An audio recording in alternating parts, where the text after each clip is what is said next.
Muitíssimo obrigado, senhora presidente dessa sessão, senadora Elisiane Gama. Seja muito bem-vindo, Emanuel, aqui, seus advogados, nessa comissão parlamentar de inquérito. Formulei algumas perguntas aqui para o senhor, já começo a fazê-las, mas antes, senhora presidente, eu não poderia deixar de registrar nessa semana, nesse início de trabalhos que a gente está tendo aqui na CPI, algo que a CPI não faz e a Polícia Federal e a CGU, Controladoria Geral da União, graças a Deus, fazem no país, que é investigar corrupção. Então, ontem foi deflagrada pela Polícia Federal e CGU a Operação Cartão Vermelho 2, que é uma continuidade da primeira fase da Operação Cartão Vermelho, que investiga crimes de corrupção, desvios de recursos públicos federais e fraude em procedimentos de licitação durante o combate à pandemia. A ação visou instruir inquérito policial para que apura indícios de atuação criminosa de servidores públicos, dirigentes de organizações sociais sediadas em São Paulo, contratada para a gestão do hospital de campanha montado no estádio Presidente Vargas, que fica lá em Fortaleza, no meu Ceará. Inclusive, esse hospital foi desmontado enquanto todo mundo, senador Reins, todo mundo sabia que viria a segunda onda. E parece que prefeitos e governadores também não acreditavam que vinham e fecharam esse hospital de campanha. Porque me parece, senadora Elisiane Gama, que essa percepção de que a pandemia teria acabado foi um erro, seja de presidente, seja de governador, seja de prefeito, seja de cientistas. O fato é que hospitais de estado e municípios, sob a jurisdição de prefeitos e governadores, foram fechados. Esse é um fato. E isso ceifou vidas. O caso desse hospital lá de Fortaleza, que é um escândalo, uma vergonha para a nossa população, inclusive a CPI disse que iria chamar prefeitos aqui, ex-prefeitos, chegou a sair na pauta dessa CPI, veio para a pauta e foi tirado. E disseram que viria de novo para a pauta, mas até hoje, 4 meses depois, ainda não voltou. E a CPI deve à sociedade uma resposta sobre isso. Só para você ter uma ideia, a Polícia Federal ontem mostrou, que há indícios de conluio entre investigados para direcionar a escolha da organização social com pagamentos superfaturados, transações com empresas de fachada, desvios de recursos públicos e enriquecimento ilícito. Então, isso aqui é uma amostra de que a gente poderia estar enveredando por esse caminho também, para mostrar toda a verdade e não apenas uma parte da verdade. Foram dezenas de milhões de reais investidos, choveu denúncia, não foi chuva com água, foi denúncia.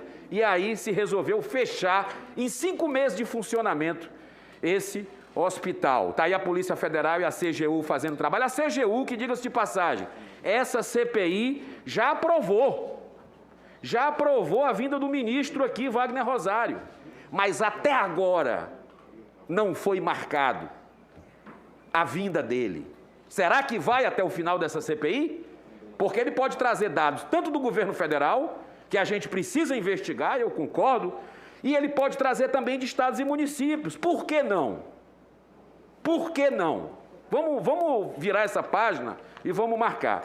Os meus requerimentos, número 83, 84, 85, 88 e 89, que tratam exatamente dessa investigação em hospitais de campanha, até hoje, senador Reins, não foram votados. Antes de entrar nas perguntas, eu queria fazer uma retificação importante, porque a gente vê uma guerra de narrativa grande aqui dentro dessa CPI, não é de hoje, e a gente precisa ter coragem e ousadia para contrapor.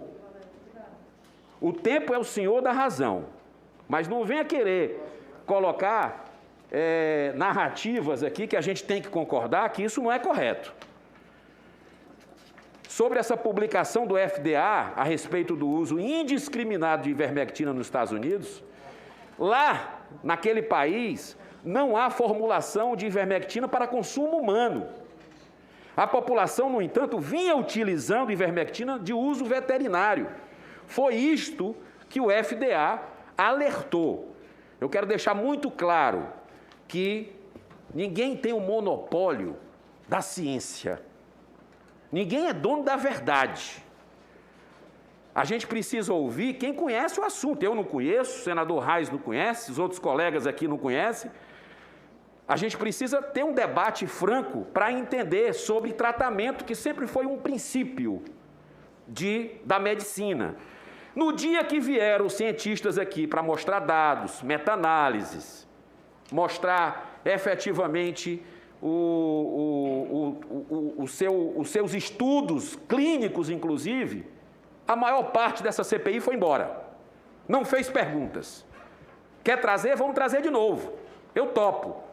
Porque eu acho que a gente precisa ter aí realmente o bom senso, nesse caso, para não cometer injustiças. A autonomia médica precisa ser respeitada. É isso que o Conselho Federal de Medicina se posicionou. Inclusive, eu acho que deve vir aqui o presidente do Conselho Federal de Medicina. Senhor Emanuel, eu queria lhe perguntar o seguinte: o senhor é diretor-presidente dessa empresa Belcher Farmacêutica. O senhor é o fundador dessa empresa. Qual a sua relação com essa companhia? Sim, no Brasil eu sou. Em relação com essa companhia, eu sou um dos melhores amigos do sócio fundador, que é nos Estados Unidos, que é uma empresa de 50 anos, e foi onde que eu fui o fundador dela no Brasil. Tá. Há 50 anos existe a empresa. Nos Estados Unidos. Nos Estados Unidos. No Brasil há 10, não é isso que você falou? Isso mesmo, 10 anos. Desde quando trabalha com vacina ou nunca trabalhou com vacina essa empresa? Como na vacina nós nunca trabalhamos anteriormente, conforme eu já explanei, mas pelo fato de nós temos todas as nossas autorizações de funcionamento da Anvisa e todas as certificações, como nunca houve uma pandemia como essa mundial, acredito que todas as empresas farmacêuticas como a nossa foi em busca de uma solução para o Brasil. Tá, uma pergunta que foi feita aqui, mas é importante a gente fazer de novo, deixar muito claro. A sua relação com o deputado Ricardo Barros, desde quando o senhor conhece esse parlamentar influente aqui? Ele é amigo de longa data do meu sócio. É amigo do seu sócio? De longa data, onde nós nos tornamos amigos também. Tenho uma amizade cordial com ele. O senhor é filiado a algum partido político? Que eu me recorde, não. O senhor, ou a Belcher, já fez doação a partidos políticos ou a políticos? Não, nunca. O senhor é sócio desde o início da empresa? Sim. 10 anos aqui no Brasil? Isso mesmo. Queria lhe perguntar também o seguinte: a Belcher Farmacêutica assinou o contrato com um gigante paraguaio, o Laboratório Lasca, braço forte da indústria farmacêutica Guarani. Este contrato tem alguma ligação, mesmo que indireta, com relação à aquisição de vacinas? Se sim, quais vacinas? Nenhuma. Na verdade, esse contrato já foi antes da pandemia. O senhor teve alguma reunião no Palácio do Planalto? Não. Por que o senhor acha que o senhor está aqui nessa CPI hoje?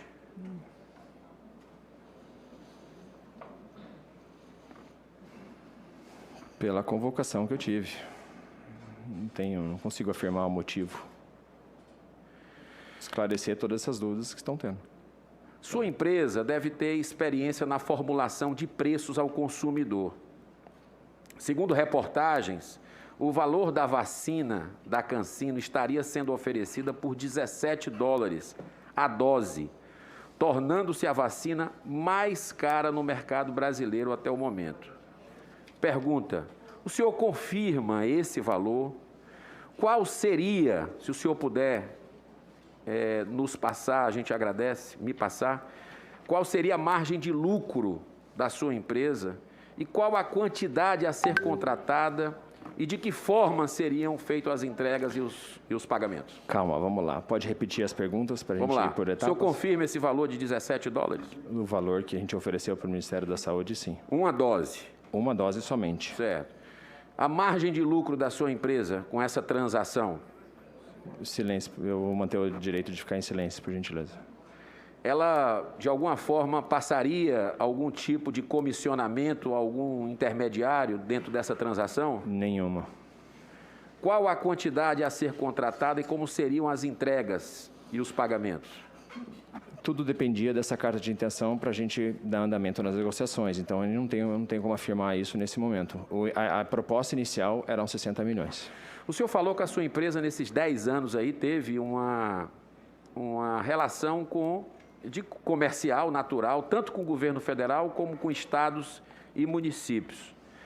Durante a pandemia, o senhor realizou que tipo de vendas e para onde, com relação a medicamentos, a esses insumos necessários aí ao enfrentamento da pandemia? Nós vendemos praticamente para o Brasil todos, a gente participa de licitações diariamente e a gente vende tanto para a empresa privada quanto para o mercado público. Eu não consigo precisar, que são inúmeros, mas... Quais medicamentos foram mais vendidos durante esse período? O Propofol, Rocurônio e esses dois medicamentos que foi o combate à pandemia. Houve incremento durante as vendas? Não. Nesse período? Não.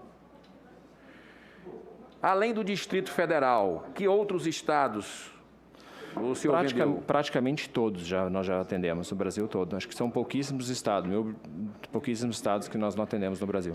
E sua empresa também vendeu testes rápidos, né? Para a Covid-19? Bem poucos. Foi aqui para o Distrito Federal? Não. Qual foi o estado? Vendemos para empresas privadas no Brasil, no meu estado.